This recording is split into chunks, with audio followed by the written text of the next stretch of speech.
Our fault. I'm sorry.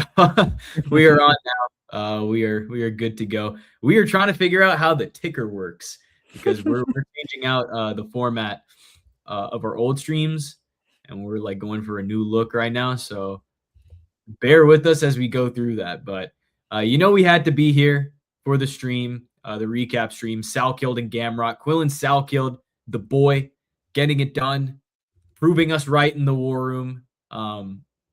But doing it in a fashion that we didn't really expect. We didn't think it was going to happen that easily. We picked Salkilld by finish, but we didn't think he was going to submit Gamrot in round one.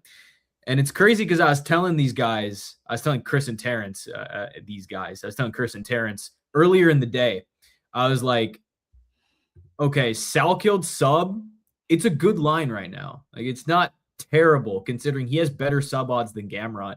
And there's a very live chance he picks up the sub. Again, did I think it would happen in round one? Absolutely not. But Salkilld out-wrestles Gamrot. He outstrikes Gamrot. He out-grapples Gamrot. He kills him everywhere. Like, he had every single second of this fight. And it was clean work. I think this was a top 3 performance of the year. Like, when I think about the best performances of the year, it was Prates JDM, this, and then maybe like one other fight that I'd have to consider. But I mean, this was just incredible. Hey, what's up, John Dong? Welcome to the stream, my boy. What's up, John? Yeah, crazy that he finished Gamrot faster than all. Yeah, he did him worse than Charlio. I think that's the craziest part to me. And it goes to show you the level of Quillan Salkilld. Team Money's in the stream, zooming on the Cross Bronx. Don't get a ticket, bro. I'm gonna pray for you, man. New York traffic is no joke. Haha. How would Amosov versus Oralby go? First off, I think Oralby kills Jeremiah Wells this weekend. I don't even know. I think Amosov dominates that fight. Amosov should win. I'm a very big fan of Yaroslav Amosov. I'm pretty sure Amosov would have the physical advantages in that fight too. Yeah, Amosov just looks massive in the octagon. Yeah, he's huge. He made Joel Alvarez look small, and Joel Alvarez is a pretty big guy. I would say though, I think that fight would go to decision. If it's a 3-rounder, I think it would go to decision. 5-rounder, I think Amosov would find a sub at some point, or he could just lay and pray. You never know. I think Amosov would get it done either way though. Chris, what do you think of Salkilld, man? I know you were confident in with me. We thought Sam was going to take Gamrot because like he sent us a tweet and it was like, oh yeah, the Gamrot plus 120 bettors are going to be real happy right now. And I was like, Sam, so you're taking Gamrot? And he's like, no. I was like, why did you send us the tweet then? He's like, I'm just shocked people wanted Gamrot. I'm like, bro, if Gamrot's plus 120, everyone's going to be on Gamrot, you know? Yeah, I mean, when you get a guy with that level of experience against a guy in his first UFC main event who, granted, has been steamrolling his competition and making it look easy. I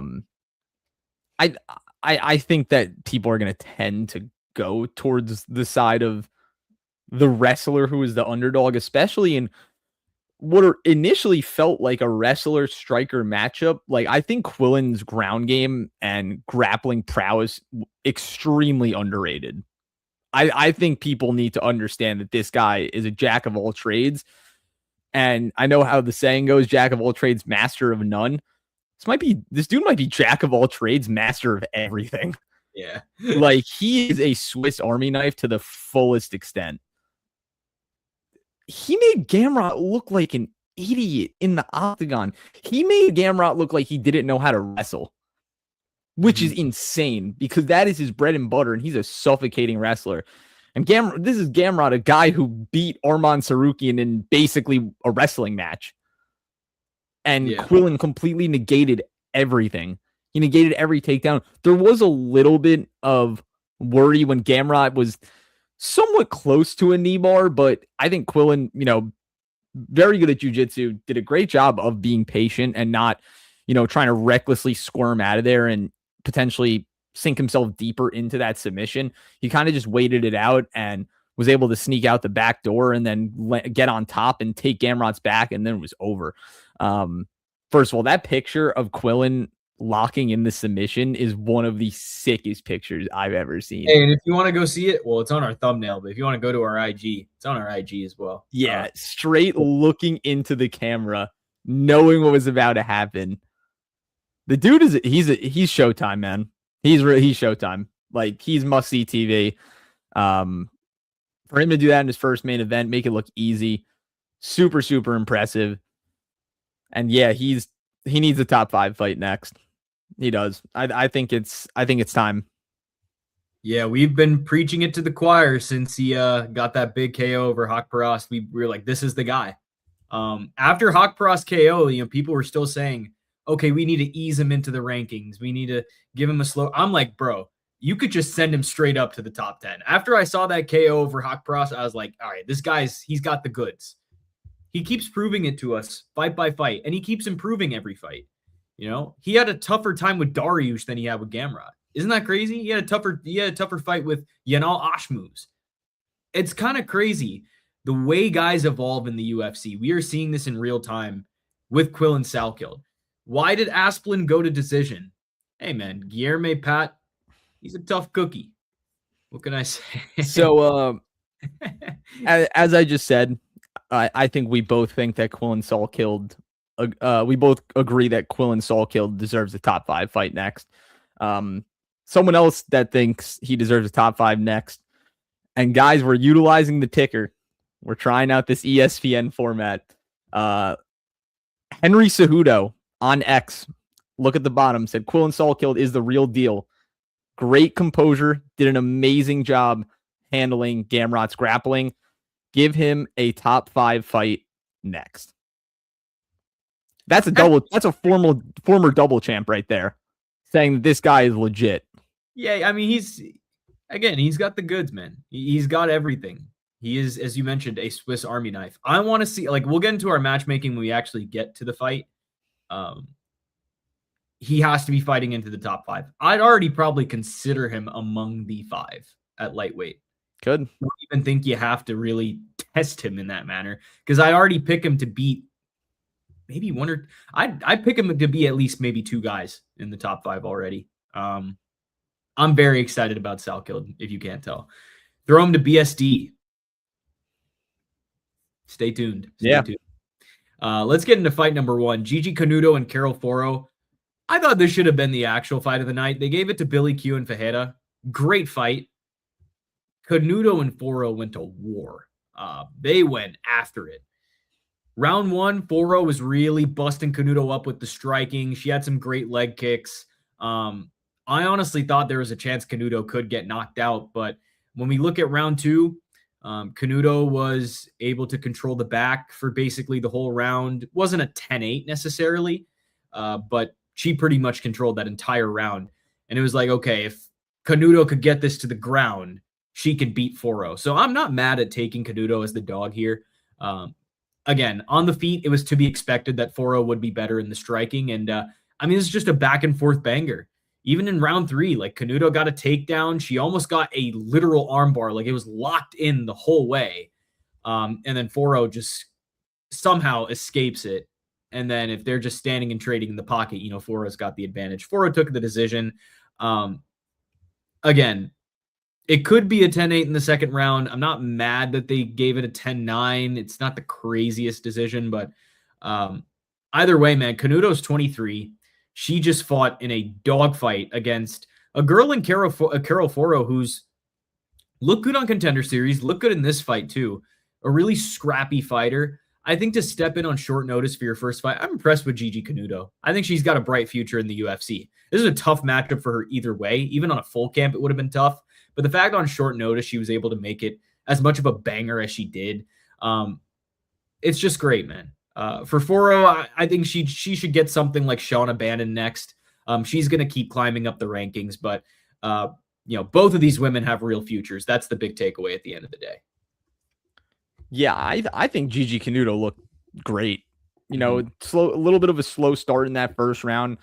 Second round, she dominated with the grappling as she can, and in the third round, I don't know how Carol Foro got out of that armbar. I'm low-key pretty upset about that. I thought we had it. I thought we had it. Yeah. And then Foro gets out of it and then just starts beating the brakes off Gigi Canuto. I mean, that's what Carol Foro showed on her Contender Series win over Chanel Dyer, that she's a dog. Like that was a great fight, by the way. If anyone wants to go back and watch, that was a sick fight between Chanel Dyer and Carol Foro. And it seems like she's brought that into the UFC. But yeah, what I took away from both of these women is that, you know, they're very solid. They're comp. Like, they're going to be a tough out for anyone that they face next. I think that, first of all, this should have been fight of the night, over Diego Ferreira and Billy Quarantillo, as I just put up the performance bonuses and fight of the night on the ticker for you guys to see if you missed that.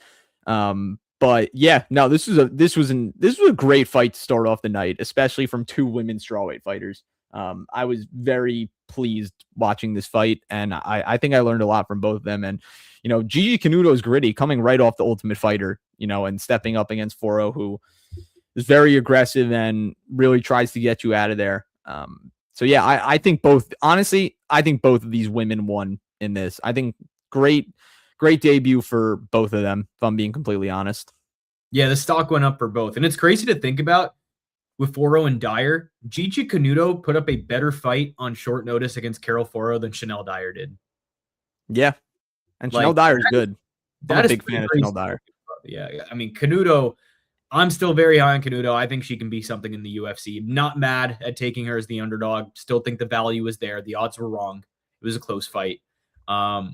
And that's, at the end of the day, if you get a pick wrong, you get a pick wrong. But you want to hope at least the lean is there, and the idea was right. The idea was right. So we'll take it. Fight number 1, Carol Foro gets an impressive, hard-fought decision. Fight number 2, Juliana Miller, Ravena Oliveira. This one we hit. We told you Miller by sub. It was Miller by sub. She was just better everywhere, even on the feet. You know, Oliveira did have some power early on, but you know, Miller was still landing. She was really just pressuring her the whole time. And once it got to the wrestling, it was just no contest, you know. Round 2, Miller eats a shot, and then she gets a takedown, and she got the sub. We called it on the pod. Her sub game is too good. Oliveira is just not that great on the ground, and Miller took full advantage of it. So, yeah, obviously, Juliana Miller, Ultimate Fighter winner. She's got a good story, a slow UFC start, but these last couple fights have been promising. With the loss to Judice, at least she made it close, and then against Oliveira, getting it done with the finish.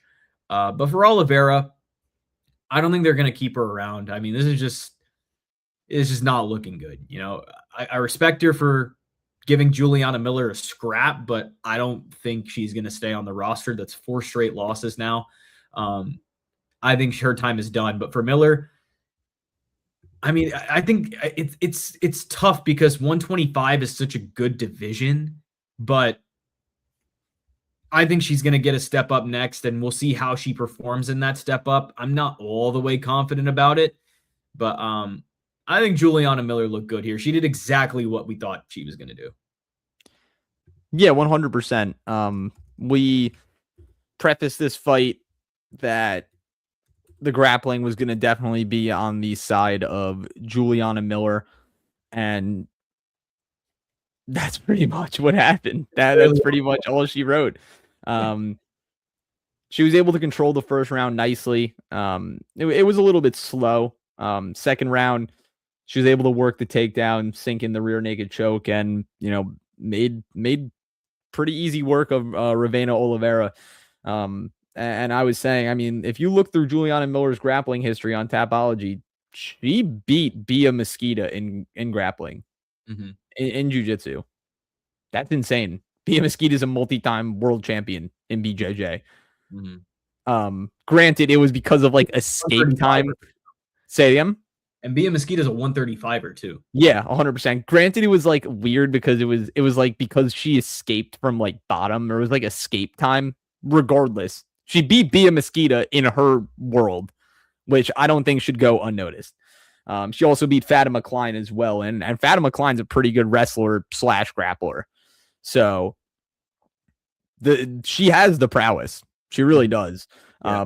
I was kind of out on Juliana Miller. I'll admit it. I really haven't been very impressed with her. She won the Ultimate Fighter, and I was literally saying to myself, like, how did she win the Ultimate Fighter? Like, it just didn't make sense. It seems like she's a little bit of a one-trick pony. Probably is a one-trick pony, but that one trick is really damn good. I mean, I was gonna say I don't think I'm really in on Juliana Yeah. Miller. My thoughts really have not changed. It's Ravena Oliveira. 100%. But, even if she is a one-trick pony, that one trick is pretty good. That one trick gets the crowd a little bit excited. Hey, one trick can take you far in this promotion. That's 100%. I very, very much agree. I mean, look where Strickland got. Which, by the way, go check out our UFC Mount Rushmore video.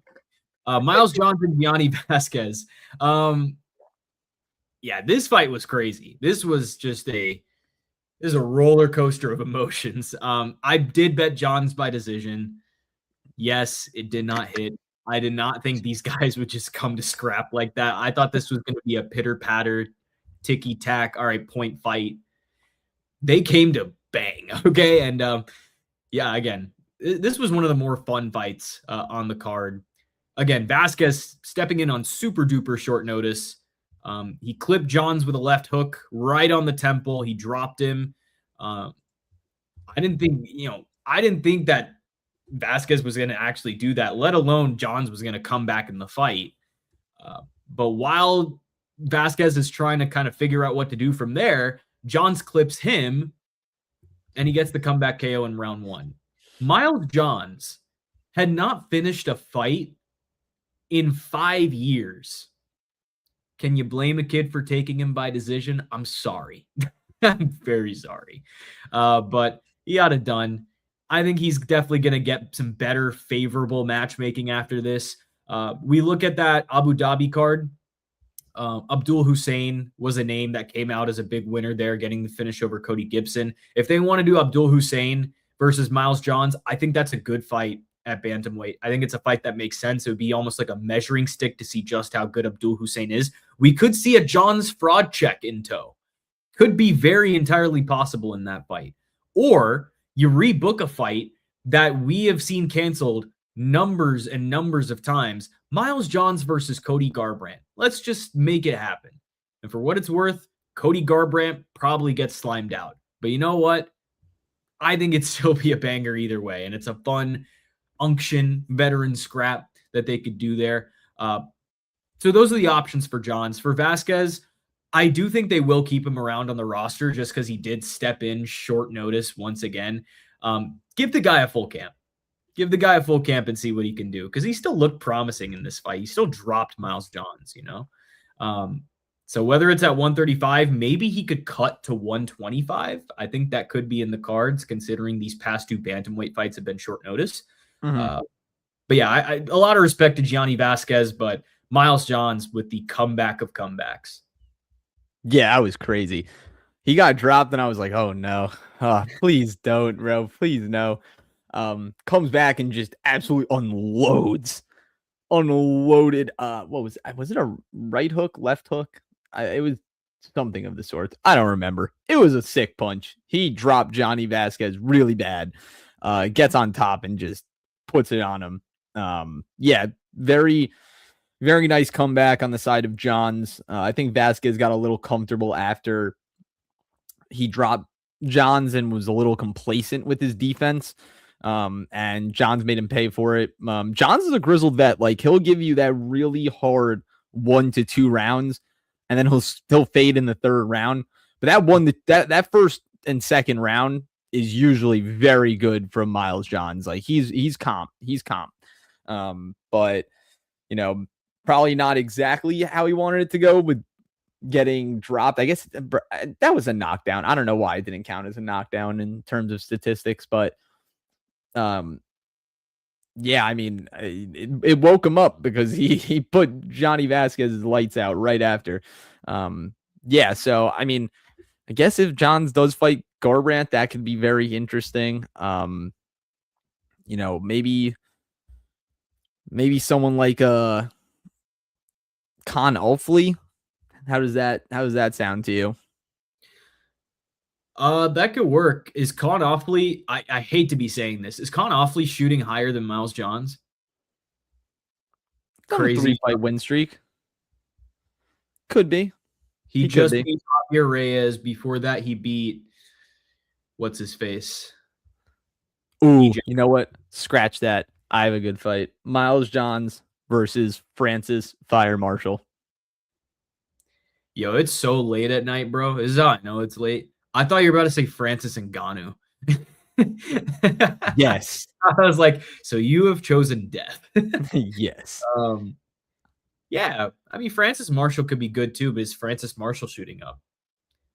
No, not really. He's on a 2-fight win streak over bums. So, I mean, yeah, it could make sense then. Either way, though, Miles Johns still fighting his way in this unranked pool. He'll make his way. But yeah, this is a great first step in the right direction. Manuel Souza and Richie Miranda. Hey, I warned you guys about this fight. damn it, Manuel. I did not feel good about this one. Manuel. Odds wise, I mean, Manuel was a minus 500, right? And I believe Richie Miranda closed at like plus 380. Miranda was always live in this fight, and he kind of did show that. I believe this was, it was a 29-28 across the board. Richie took the first round, and I know the doubts started to creep in just a little bit. Obviously, Souza is known for the comebacks, and he's known for making something out of nothing. But look, Richie Miranda was very game in this fight. But Souza, he's explosive. He's powerful, very, very messy. I guess in a good way, but against tougher comp, how's that going to work? But I mean, he bullied Miranda on the feet. He's just not the most technical guy. And yes, you can get away with not being a technical guy, but it gets to a point. It is going to get to a point with Manuel Souza. If he runs into the wrong matchup, for example, he called out Drew Dober. If they did Souza and Dober, I'm picking Drew Dober. I think Drew Dober would beat him.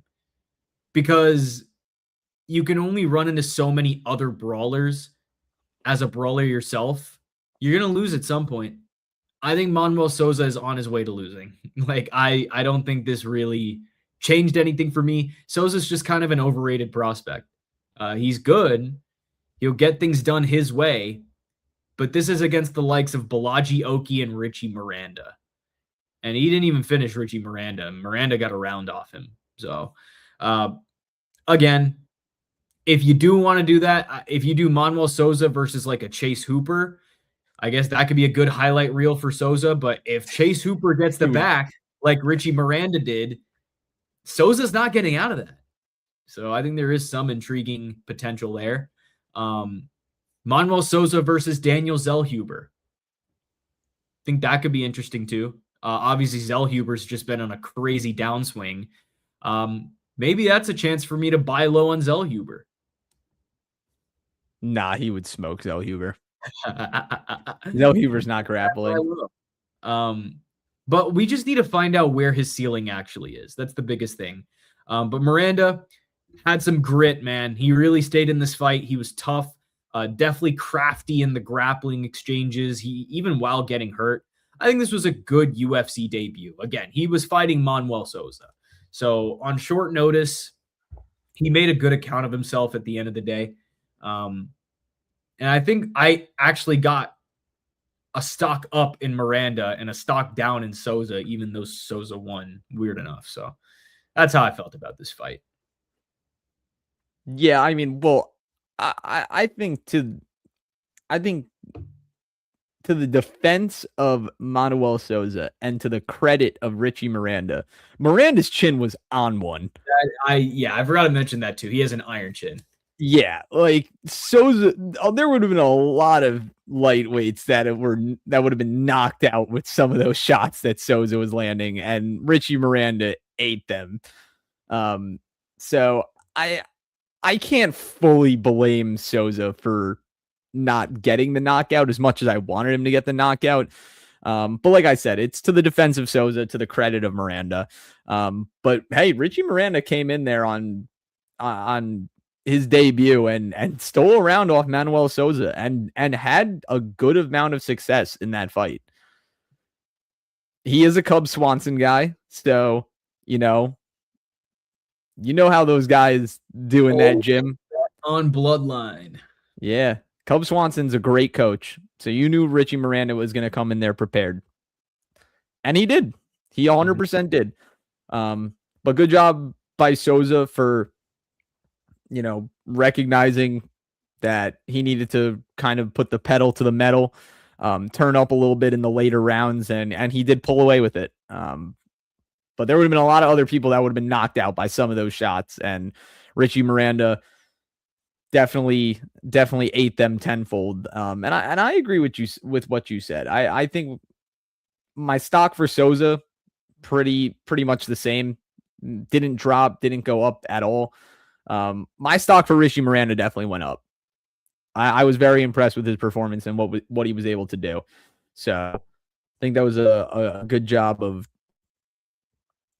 making his UFC debut and making the most of it in front of a powerhouse puncher like Souza, who does have a knockout over Mauricio Rufy.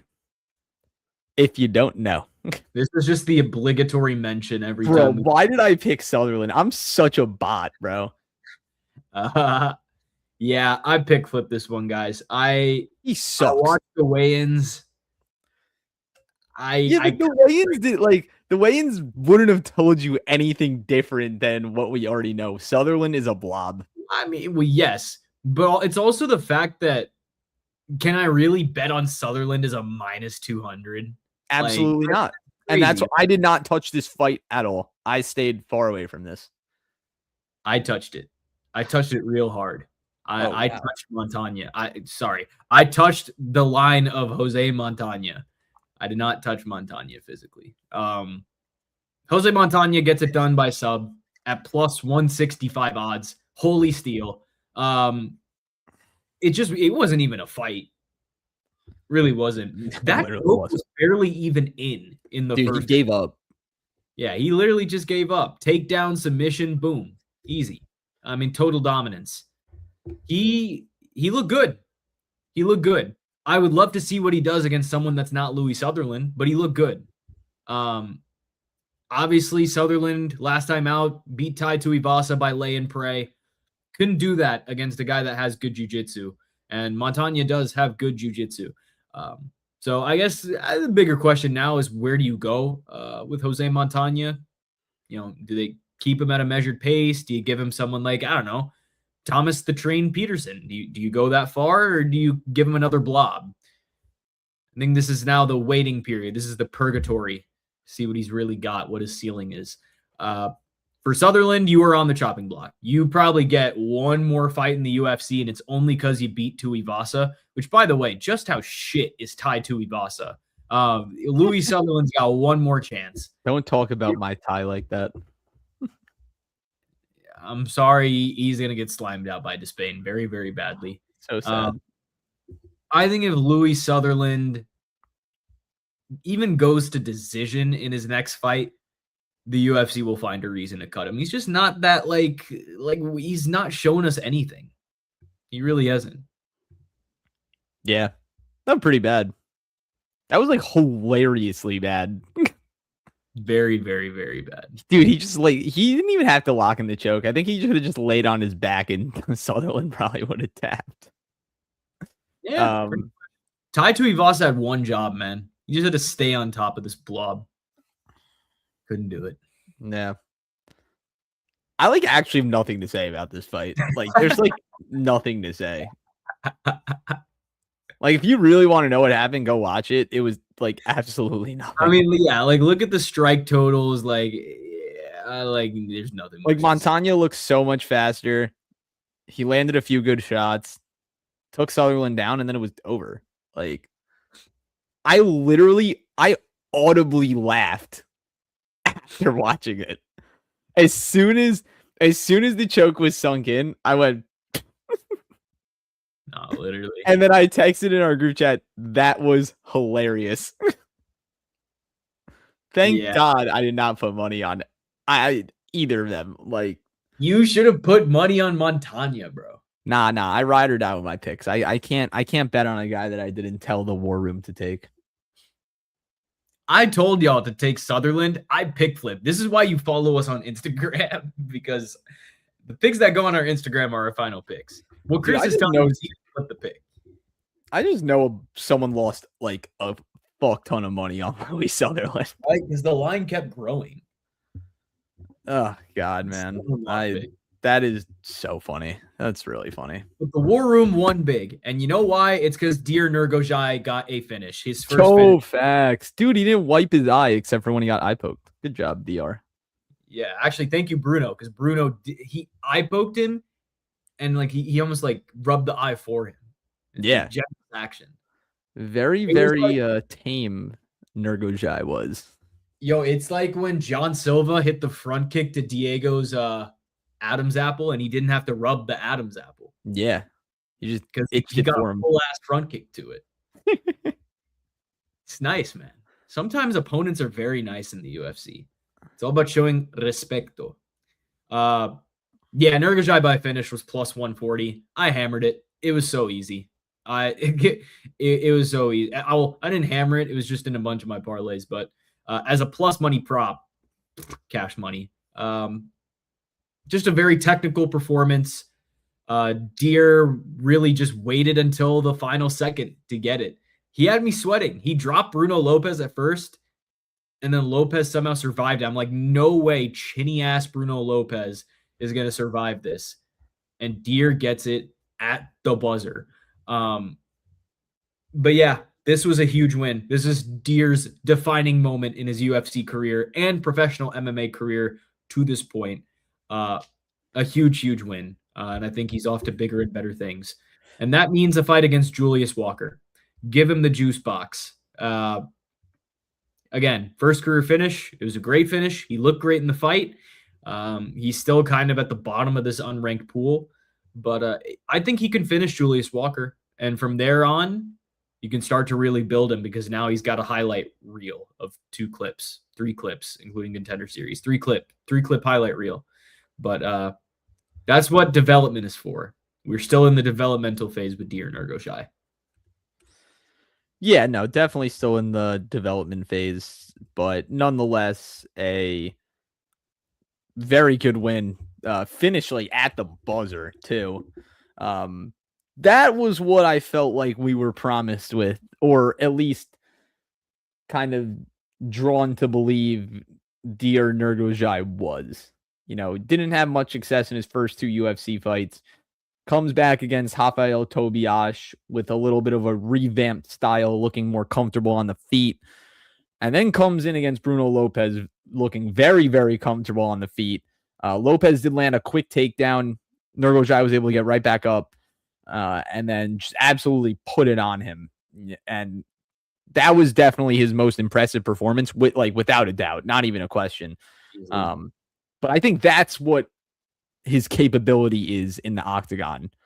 You know, those 2 losses, it gave him a little bit of a hard reset, and he's come back and looked so much better. Looked more comfortable, you know, just mixing up his targets too. I saw him doing a lot of like elongated body jabs, body punches, just trying to mix it up and give Lopez different looks, a lot of leg kicks as well. That's what I like to see a fighter do. I like to see a fighter mix up the targets rather than just going for the head and head hunting. And if you look on the screen, I mean, it was very well distributed in terms of strikes everywhere. 17 to the head, 14 to the body, 17 to the legs, and accurate too. He's very accurate to the body. So yeah, no, I definitely think it was a very good performance from Deer Nurgojai.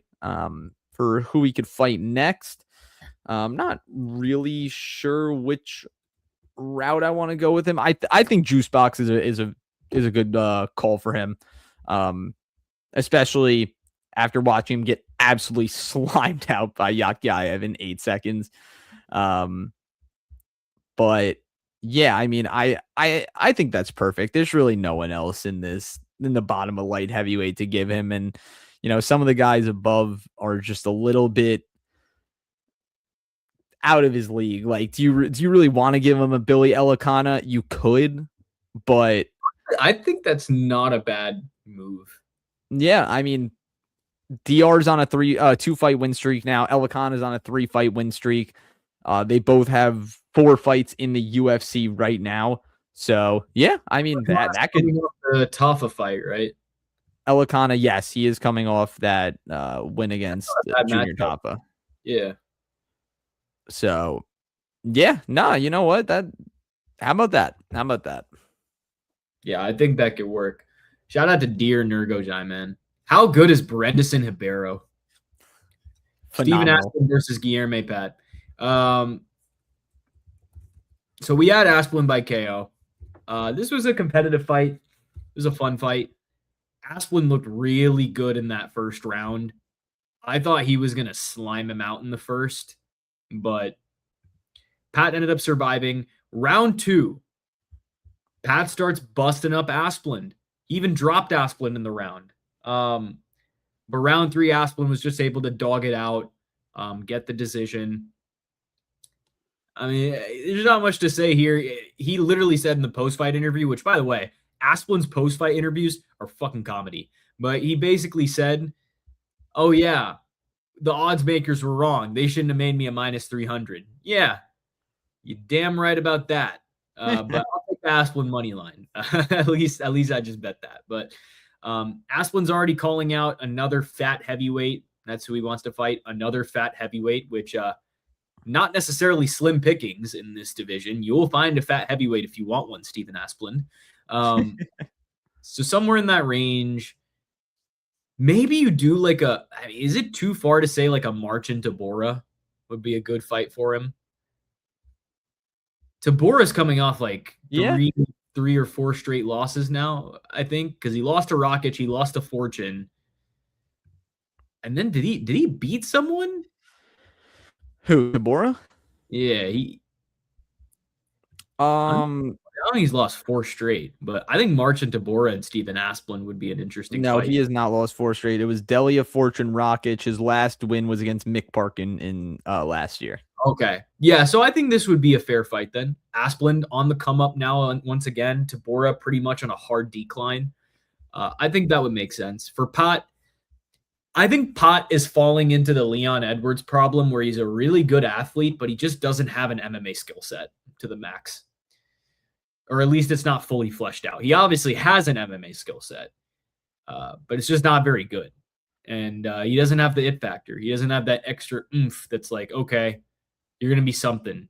Because karate is cool, but like how far can you really take it? It didn't work against Asplin. It didn't work against Thomas Peterson. I just think Pat, again, really great athlete, always in great shape. You can see his build right there. I just don't know if he has that extra step to develop that MMA skill set. Yeah, I agree. I feel like he's kind of stuck in limbo land. Asplin versus Tybura would be a very solid fight to make. Doogie Erme Pat versus Goozy Hines. Hey, you said it, not me. I'm not matchmaking the losers on this card. Yeah.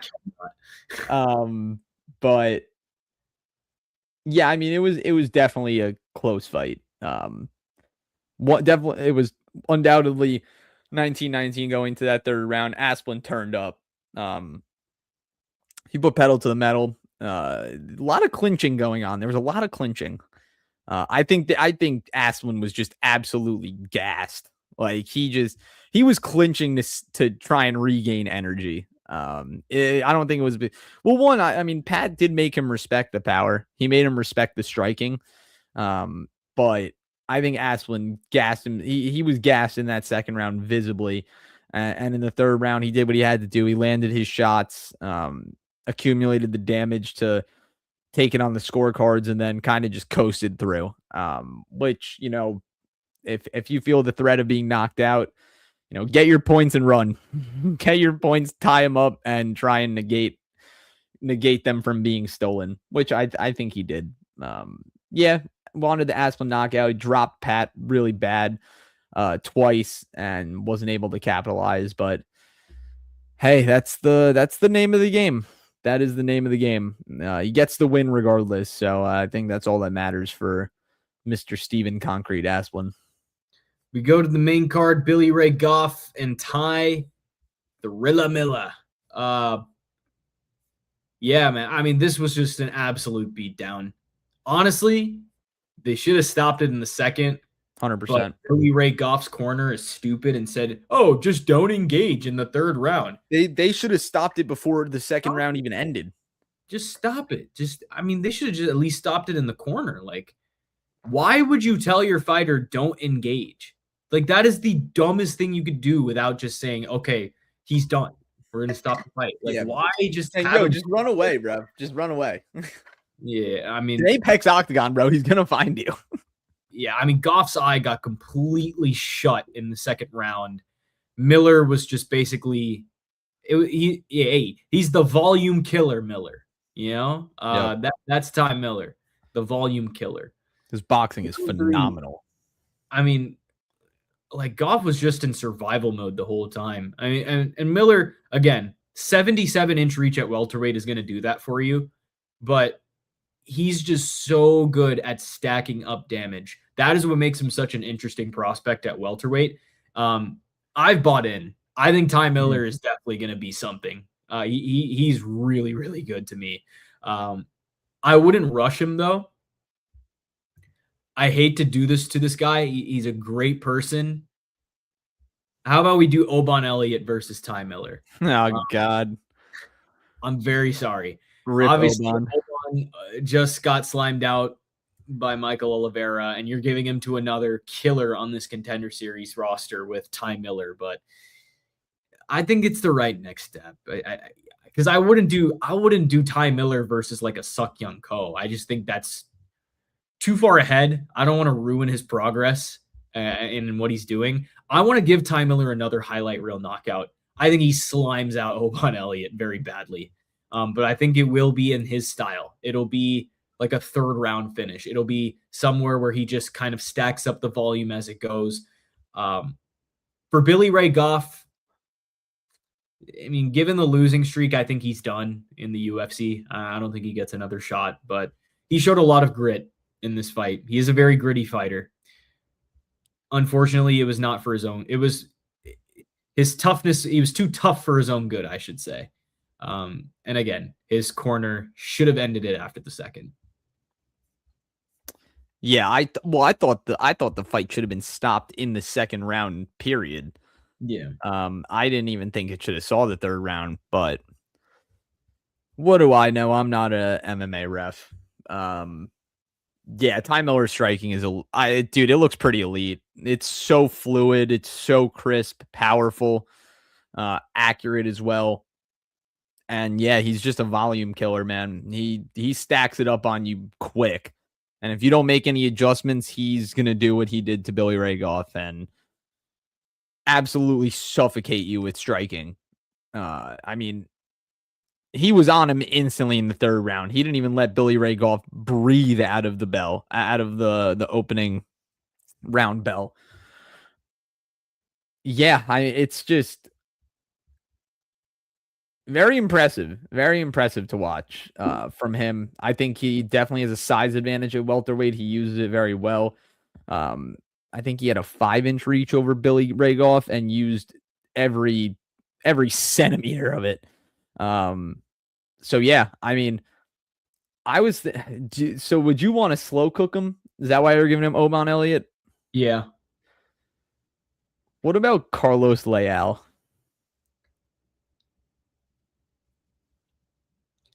For what it's worth, I do think Ty Miller wins all these fights. Yeah, I think he beats Carlos Leal. I think he beats Leal. So I'm not mad at it.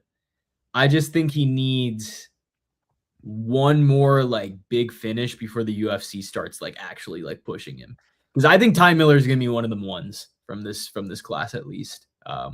Dude, I think half the class could be one of them ones. No, but I didn't feel that way about Ty Miller at first. After seeing what he did to Fugit and now seeing what he did to Billy Ray Goff, like, he is a guy. Like, he is definitely a guy to watch. Yeah, so he's fun.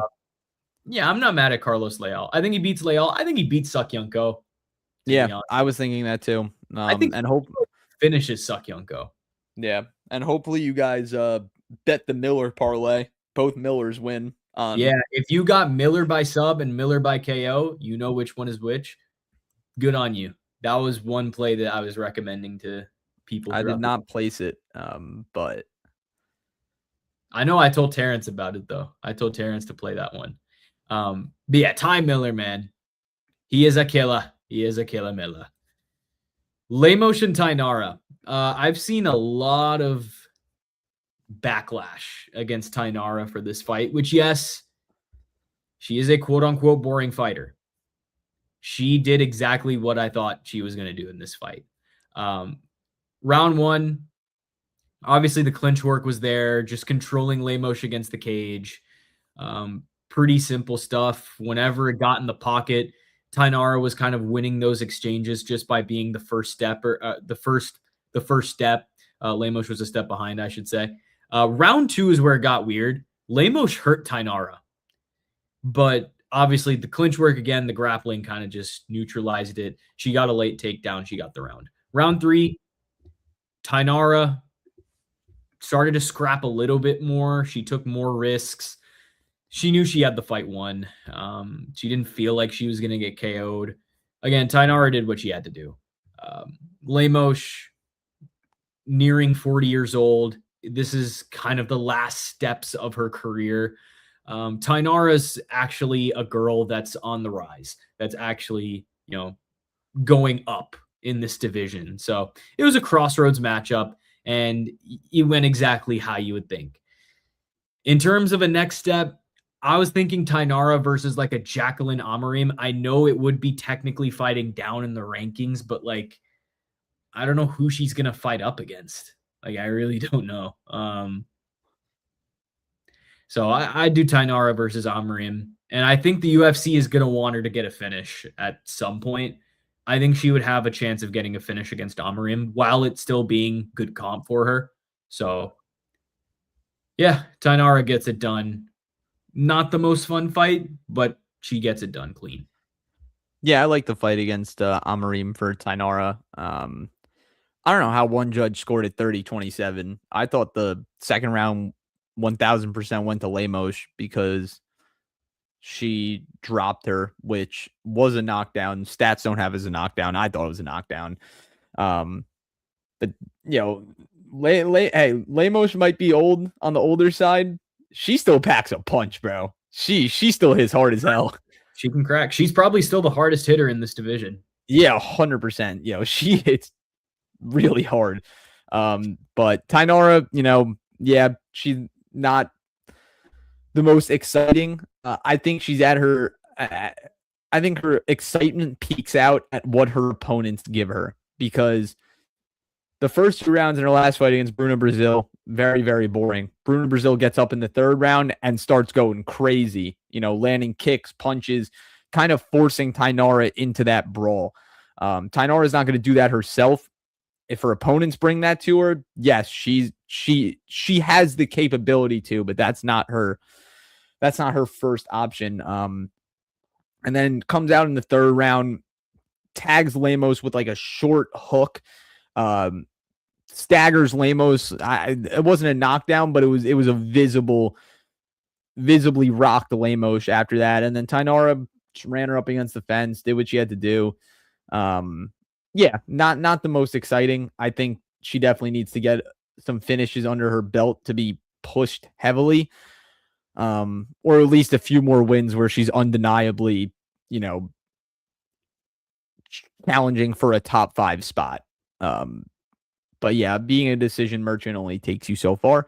But she looked good nonetheless. It's not like she looked bad. She looked the part against a grizzled former title challenger in Amanda Lemos. But yeah, I think I definitely want to see her going for some more finishes, because she can strike. It's not like she can't strike. When she strikes, she actually does have success. But she's very content with grappling, and I think she needs to let the hands fly a little bit. For sure. Yadier Del Valle, Darren Elkins. This was sad. Yeah, I mean, this was brutal. 35 seconds, one shot, it was over. Elkins is 42, finally caught up to him. Just one shot is all it took. We're going to give him his respect. We're going to give him his flowers. Hopefully, Darren Elkins is well off enough in life that he doesn't need to come back to the fight game. Hopefully, he stays in retirement because some of these fighters say they're retired, they come back and bare knuckle. You know, look at what's his face? Is it Frankie Edgar or is it there's some guy that just keeps coming back and he comes back to bare knuckle. But for Del Valle, he's Eddie coming Alvarez? off. No, not Alvarez. Well, Alvarez was like a king of bare knuckle for a little bit. Yeah, I'm forgetting who it is, but Del Valle is coming off the loss to Jordan Levitz. He can't really jump him up that much. No. I really don't know who I'm giving Yadier Del Valle, to be honest. I just don't know where to go with him. Like, I don't know whether he's good or not. Darren Elkins was just a layup of all layups. So if the UFC is in the business of giving him layups, go ahead. Otherwise, I would wait to see who comes out of Contender Series. Maybe a big Contender Series guy can face off against Yadier Del Valle as their first fight. Probably one of the better guys from this class will go up against him at featherweight. But maybe you could put Yadier Del Valle against a featherweight from this year's class, right? There's a lot of options. But ooh, I got a good one. Yadier Del Valle versus Bogdan Grad. Yeah, it could be cool. I don't mind that. Yeah, I really did not know where to go with him, to be honest. Yeah. But yeah, he could be a Contender Series chess piece. But not too much to be said. Darren Elkins, I hope you enjoy retirement. Please don't come back. I don't want to watch that. For your own safety as well. It should have happened after the Erosa fight, but I mean, the fact that they gave him Yadier Del Valle. Right? Like, dude, come on. Just give him a layup. Like, what are we doing here? They gave Michael Chiesa Nico Price. They gave Darren Elkins Yadier Del Valle. Yeah, they gave Cub Swanson Nate Landwehr. Like, I mean, but Nate Landwehr is a tough fight. Come on. It's not. Yeah, but it's tougher than, Nico Price. Yeah, okay. I'll agree. But yeah, no, we agree with that. Fun co-main event. Diego Ferreira, Billy Quarantillo. I said it the Mexican way. Yeah, it got fight of the night for a reason. It was a good scrap. Look, I took Billy Q in this fight. I was wrong. We'll eat it on the chin. Billy Q did not look that good. He didn't.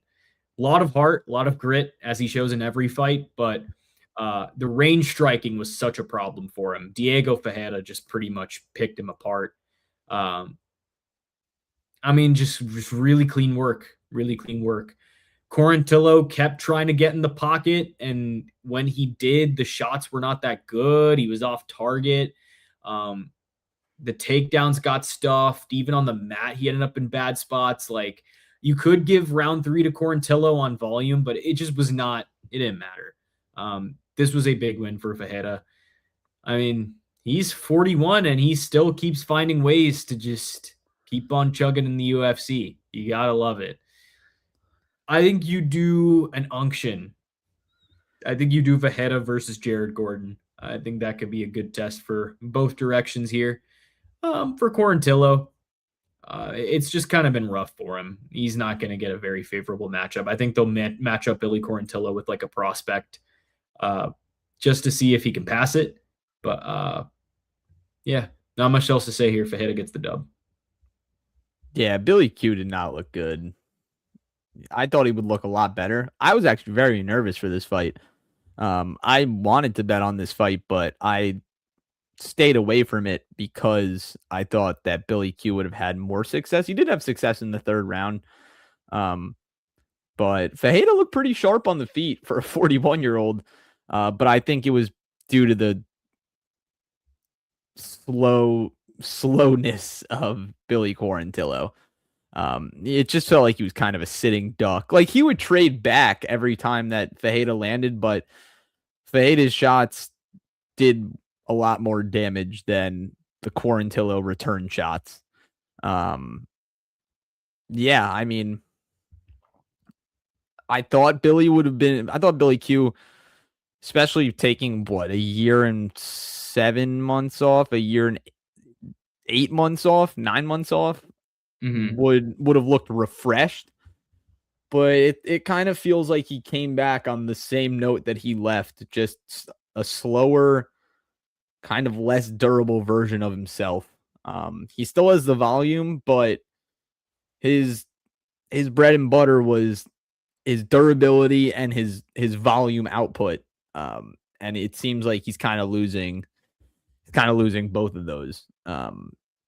But yeah, I mean, definitely a fight of the night contender. I would have given it to Foro and Canuto if I'm being completely honest, if it was my choice. But it was still a fun scrap. Still a fun scrap. They were trading. But yeah, Diego Ferreira gets it done. I'm not even sure where I go with Diego Ferreira.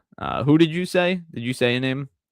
Jared Gordon. Jared Gordon. Yeah, you can do an unction. Hmm. Um, I feel like Fajeda would lose to some of these top tier guys at in the unranked pool at Yeah. I mean, at least Jared 145. Gordon would be a fun fight, right? Like, it's just Yeah. putting him in matchups where I think he beats Jared Gordon for what it's worth. I think he'll do the exact same thing he did to Billy Quarantillo against Jared Gordon. But um, yeah, Beta getting it done. Yep. Main event. I'm just gonna get into the matchmaking just because I've already. You guys saw my recap in the beginning. If you didn't, you can go back to it. But in terms of the matchmaking here, like, give me Quillan and BSD. Like, Yep. I think Quillan murders BSD for one, but for two, I think that is the perfect crossroads fight at this point, and I think that's the fight that brings him into the top five. Like I think Quillan Salkilld makes good work at it, and if they do that in Paris, oh my god, if Salkilld can make that turnaround and they could put that as well, they can't have it co-main Coker and Parnas, unfortunately, but like, um, I think Salkilld and BSD would be a fantastic fight for a pay-per-view main card. So I would do that.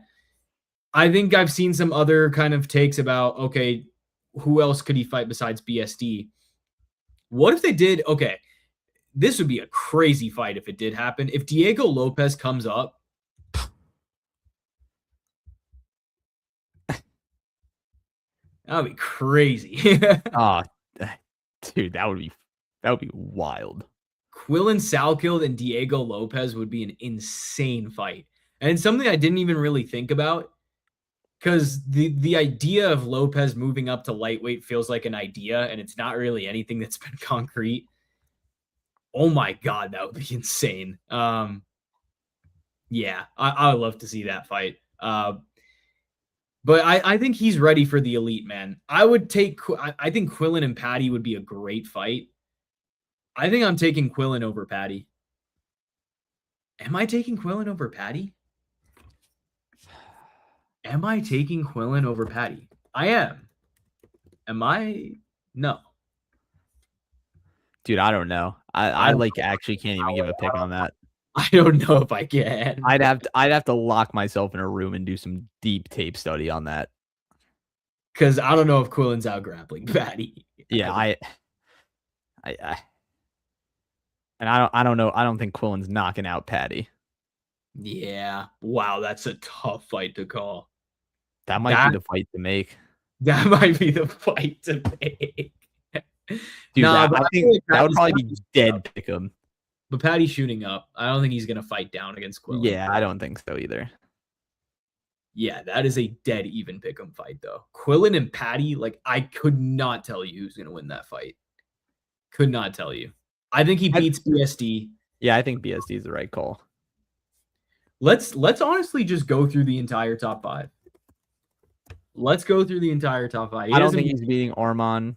I don't think he's beating Ilya. I think he could beat Armin. I lied. I don't Yeah, know. I don't think he's gonna beat Arman. Oh my God. Wait, I don't know if he beats anyone in the top 5. He should beat like one of the guys in the top 5. So wait, does he beat Max? I'm biased, so no. I think he could. I think he genuinely has a chance at beating Max Holloway.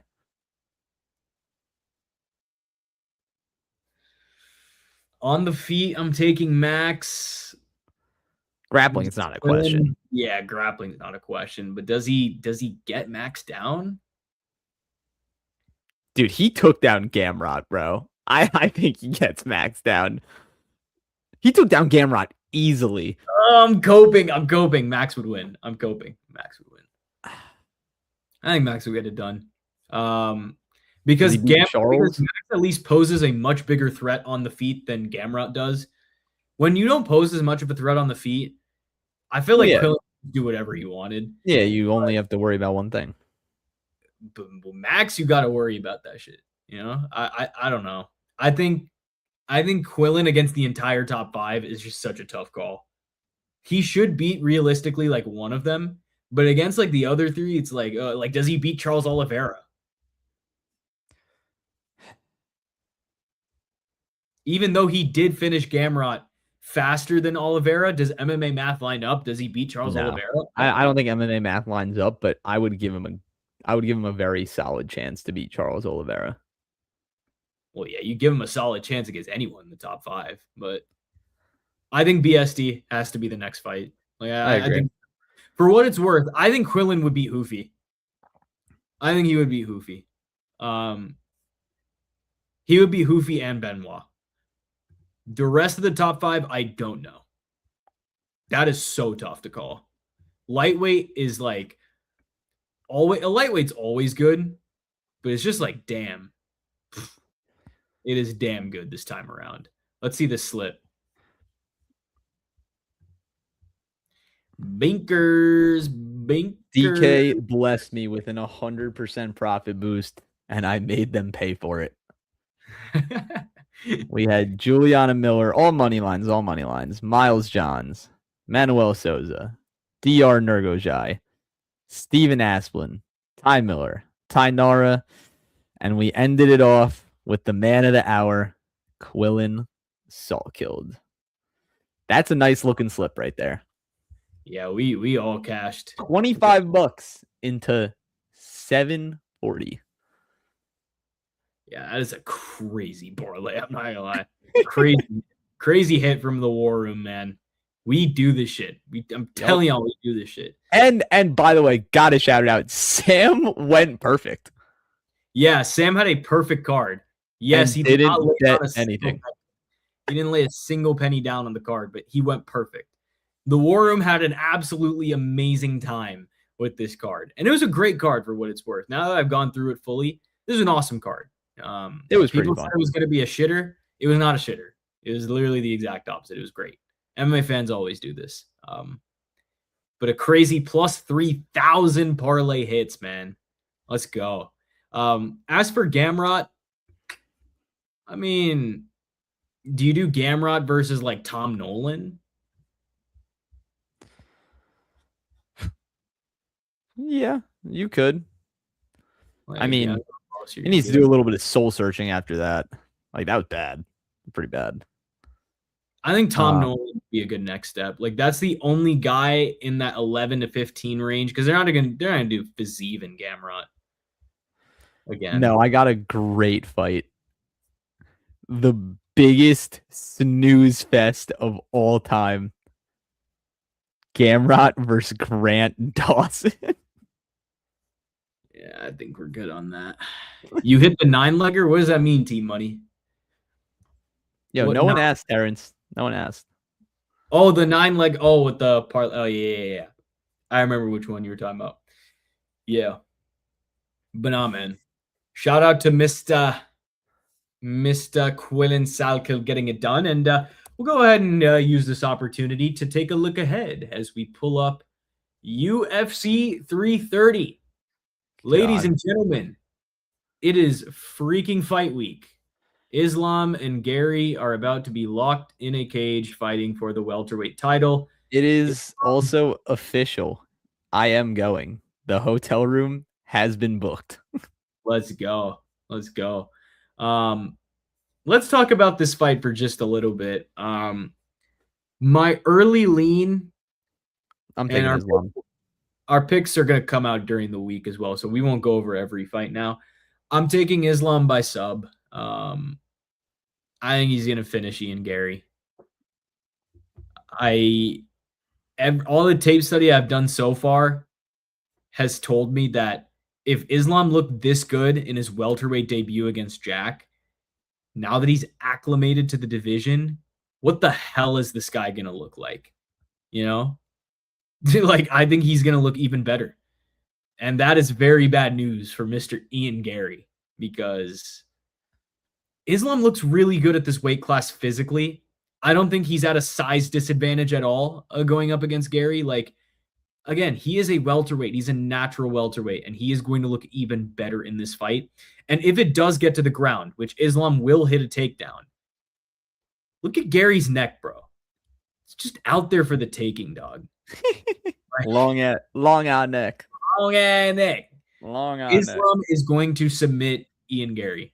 Like, I am pretty damn confident in this pick. I didn't think it would be this easy for me once I got to the moment, because when the fight first got announced, I was like, okay, does Ian Gary get it done? The more and more I've crept towards this fight, the more and more I felt Islam, and now I'm just going to lock in an Islam sub. I like it. I'd love to see the odds on it. Let's see if they are out somewhere. FightOdds.io might have it. DK Probably. is not having it yet, but I'm not betting Islam at minus 340. But if I can get a good finish line or a good sub line, or you know what? Hey, I'll pull up FightOdds.io. All right, so fight to end in submission is plus 200 on FanDuel. Let me see. Islam and Gary.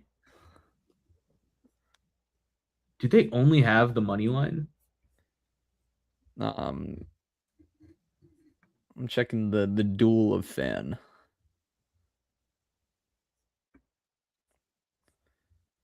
Let's check the FanDuel. Plus 103 prop bets. There we go. Islam by sub is plus 210 on FanDuel. Oh my God, hammer that. Islam by points is plus 135. What is Islam by finish? Fight ends by, hold on. Islam by finish is Makhachev wins plus 145. Yeah, plus 150. You guys know I love my finish lines. I'm taking it at plus 150. Yeah, it's a good bet.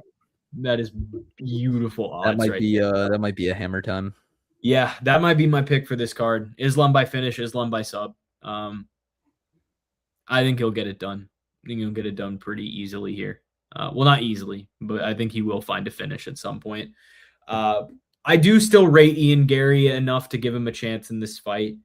But I've kind of said it all along. The fact that he doesn't have the same finishing ability is going to hurt him. And yeah, in this case, I don't think it's really going to work out. Let's get into some fight announcements. Let me hop on Twitter real quick because we got some to go over. Let's see. Dumas. Mr. Dumas. Cedriques. Let's talk about why is Mickey Gall still fighting? You know what? I have absolutely no idea. Mickey Gall and Cedriques Dumas. Dumas is back in the UFC. I thought he got removed from the roster. I thought Mickey Gall got removed from the roster, but apparently not. They booked this fight. This is going in the Apex. Where else did you think this was going to go? This is I thought this was going to main event. This UFC MSG. Classic Apex slop. Guys, I'm not even going to give you a pick. I don't know who's going to win this fight. But this is literally like I'm not even going to say bottom of the barrel. This is like bottom of the pits of earth. Like this is as bad as it gets for a UFC fight. And if it delivers a finish, the UFC did its job. But like, my God, what are we doing? again, I thought Dumas got cut. I guess not.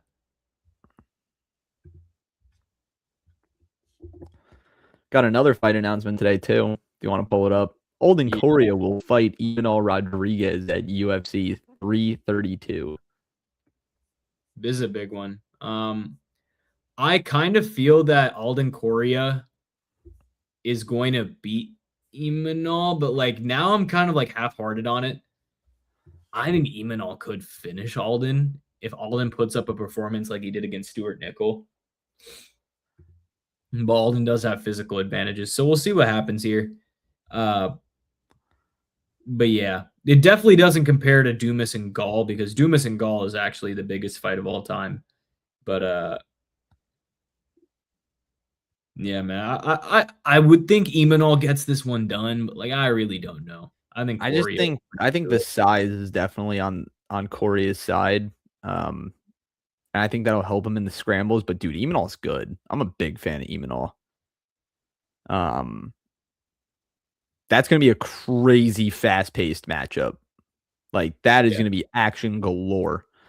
But there is one more fight I'm really honing in on. Scroll back up. You need right there. Tommy McMillan versus Marwan Rahiki is gonna feed families.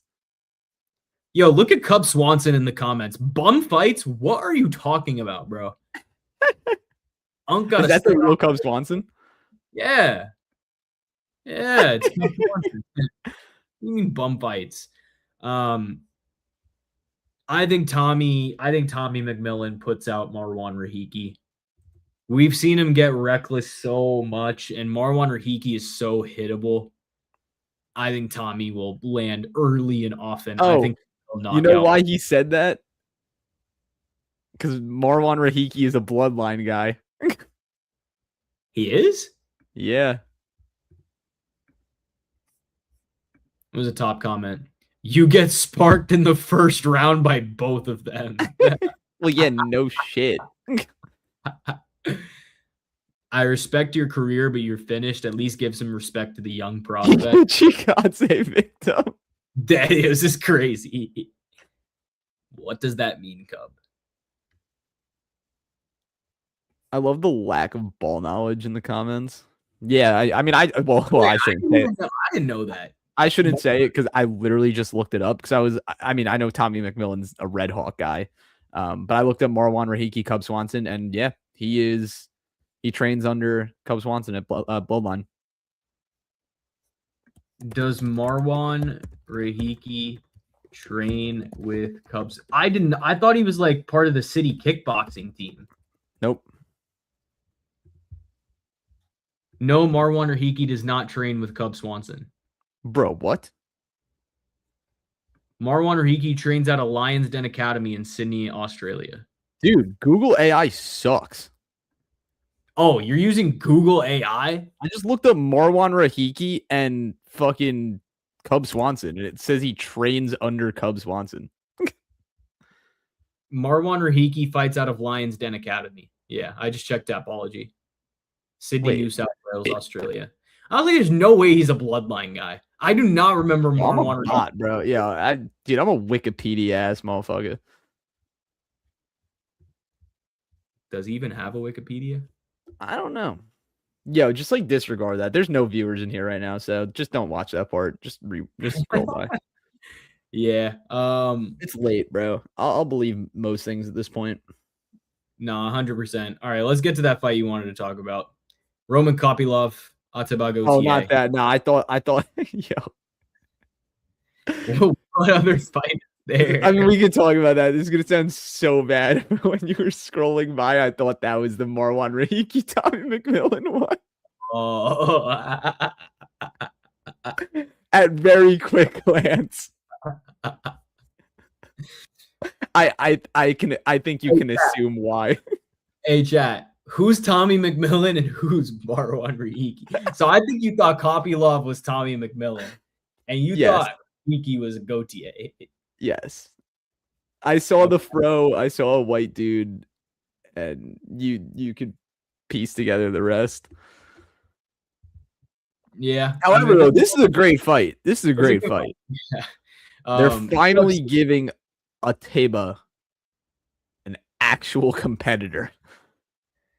UFC 332 is going to be in Utah, which is official. Waiting on a main event there. We've already got a couple rumored main events for 333. We're not going to break it down until we have the confirmation of it. But if it's Volkmovzar and Marabian, you guys know how we're feeling about both those fights. That'll be a good card. Abu Dhabi, they always big. So that top comment is just like completely wrong. I like Kopylov here. We have not seen him get outstruck. You really have to wrestle him. Did bro not watch the RoboCop fight? Yeah, he got outstruck. Very winnable fight for Kopylov if he doesn't fight like a moron. I think Kopylov way more behind that. Kopylov could win this fight. I might pick Gauthier by decision. I don't know if he's actually going to put out Kopylov, but I could see him winning a hard-fought decision if it's a 3-rounder. So that'll be an interesting fight to see. I don't know, y'all. We got some good fights coming up. These are some good fight announcements. Obviously, 331 just came out. But yeah, give me Quillan versus BSD, man. I need to see that happen. Facts. Yo, need to see that fight. Yo, I hate Google AI, bro. I can't believe they just baited me into thinking that. Oh, here we go. Here's some more breaking news that we need to go over. Shout out Homa Fight. Yep, shout out Homa Fight. This is crazy, by the way. RDR says he doesn't like Yuri. Yuri rubs me the wrong way with the ninja shit. It's too much. It feels so fake. That's not my guy. Yuri would smoke him. What? The Yuri slander is getting crazy now. Like, this just goes to show the state of MMA fans, bro. Fair weather as fuck. Like, one day you'll love Yuri, one day you won't. As soon as you see him get slimed out by Olberg. They love him when he wins. They hate him when he loses. Literally. It's how it is with everyone. No one's ride or die in MMA. Literally no one. Everyone switches up at some point, except us, because we keep it real. But yeah. I bet RDR wouldn't have said that shit a couple years ago. So shout out to Yuri, man. Shout out to Yuri. That wasn't even what I was trying to point out. I just thought that was absolutely insane. This is what I wanted to point out. Dakota Ditcheva broke both of her hands. Bro, I'm getting nervous for her career trajectory. Yeah, this is not looking good, guys.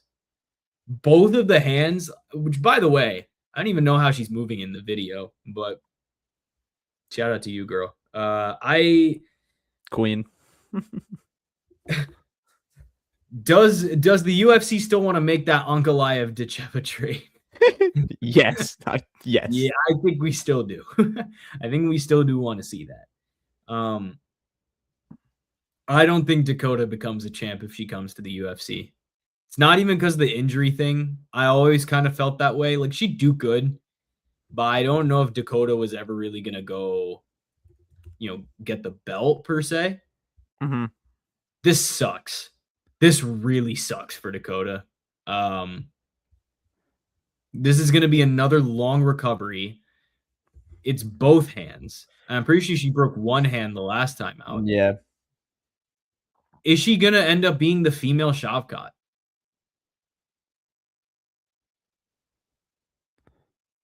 I hope not. Like, that was not even a rhetorical question. Like, is she genuinely going to be the female Shavkat? All finishes. Bro, breaking both your hands in a single fight is crazy work. And hands 10,000 favor. I'm playing.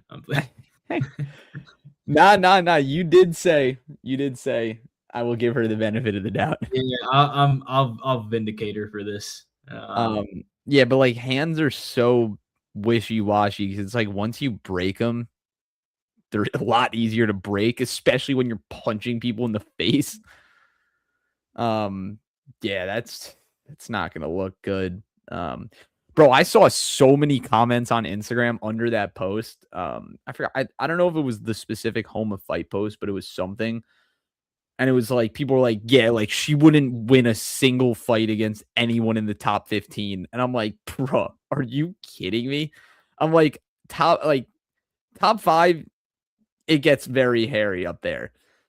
Yeah. Top 15, like you're telling me she's not going to win a single fight. There were people saying that she wouldn't win against unranked fighters in the women's flyweight pool. I'm like, yeah, that's where right, we bro. go. Like you guys are just hating. And then I saw someone comment under like a bunch of these comments. They're like, you just mad because you lost your KO bet.